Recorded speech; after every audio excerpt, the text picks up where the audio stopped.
the Japanese attacked Pearl Harbor, our west coast became a potential combat zone. Living in that zone were more than 100,000 persons of Japanese ancestry, 2/3 of them American citizens, 1/3 aliens.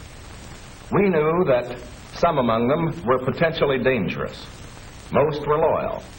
But no one knew what would happen among this concentrated population if Japanese forces should try to invade our shores.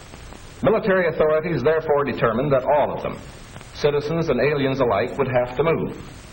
This picture tells how the mass migration was accomplished.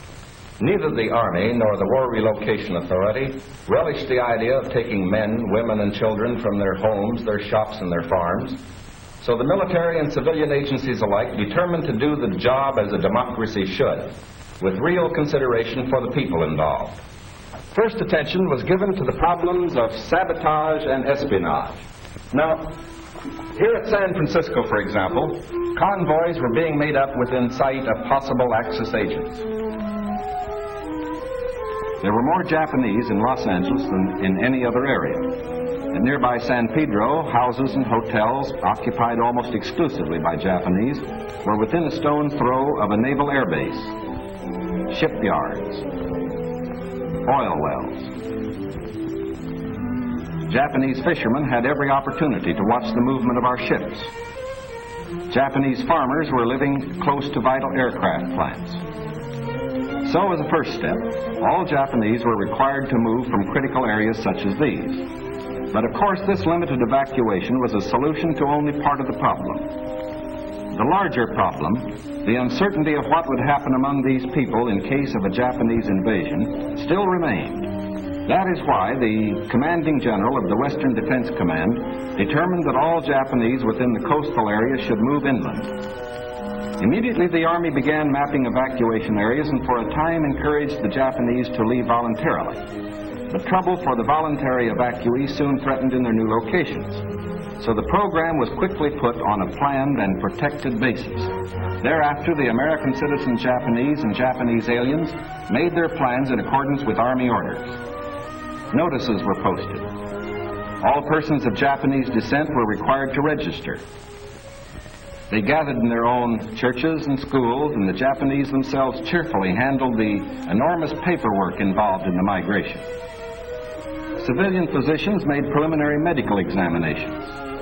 Government agencies helped in 100 ways. They helped the evacuees find tenants for their farms. They helped businessmen lease, sell, or store their property. Now, this aid was financed by the government, but quick disposal of property often involved financial sacrifice for the evacuees. Now the actual migration got underway. The Army provided fleets of vans to transport household belongings and buses to move the people to assembly centers. The evacuees cooperated wholeheartedly.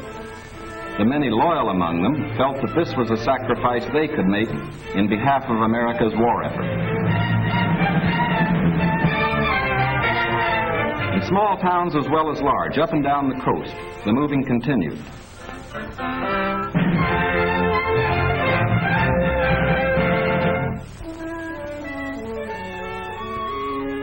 Behind them, they left shops and homes they had occupied for many years.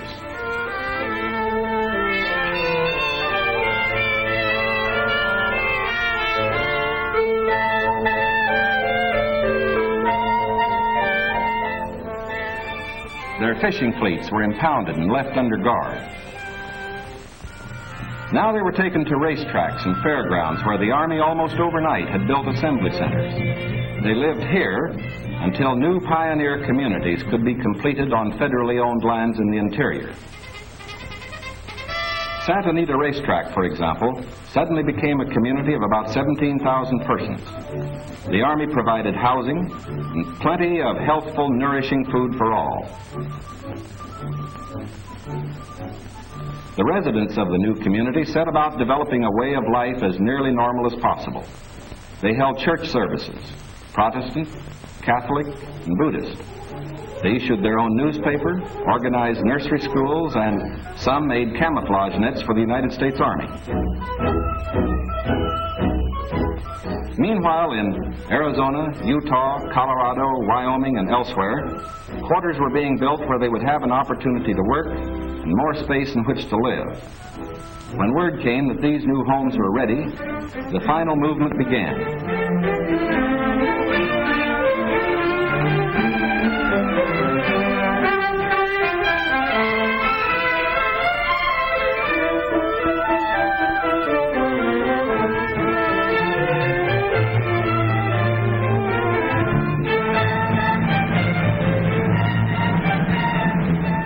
At each relocation center, evacuees were met by an advance contingent of Japanese who had arrived some days earlier and who now acted as guides. Naturally, the newcomers looked about with some curiosity. They were in a new area, on land that was raw, untamed, but full of opportunity. Here they would build schools, educate their children, reclaim the desert. Their own physicians took precautions to guard against epidemics. They opened advanced Americanization classes for college students, who in turn would instruct other groups. They made a rough beginning at self-government, for while the Army would guard the outer limits of each area, community life and security within were largely up to the Japanese themselves. They immediately saw the need for developing civic leaders. At weekly community meetings, citations were given to the block leaders who had worked most diligently. Special emphasis was put on the health and care of these American children of Japanese descent.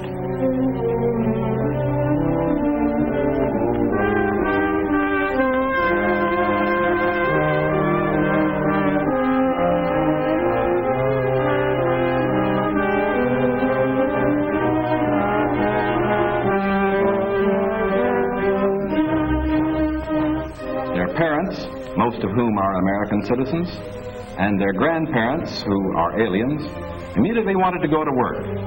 At Manzanar, they built a lath house and began rooting guayuli cuttings. The plants, when mature, will add to our rubber supply.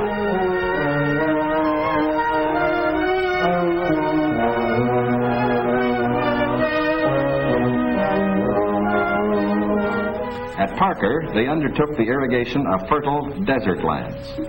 Meanwhile, in areas away from the coast and under appropriate safeguards, many were permitted to enter private employment, particularly to work in sugar beet fields where labor was badly needed.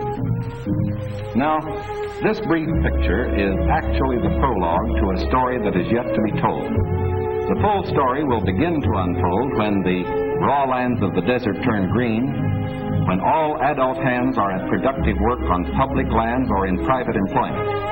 It will be fully told only when circumstances permit the loyal American citizens once again to enjoy the freedom we in this country cherish, and when the disloyal, we hope, have left this country for good. In the meantime, we are setting a standard for the rest of the world in the treatment of people who may have loyalties to an enemy nation. We are protecting ourselves without violating the principles of Christian decency. And we won't change this fundamental decency no matter what our enemies do. But of course, we hope most earnestly that our example will influence the Axis powers in their treatment of Americans who fall into their hands.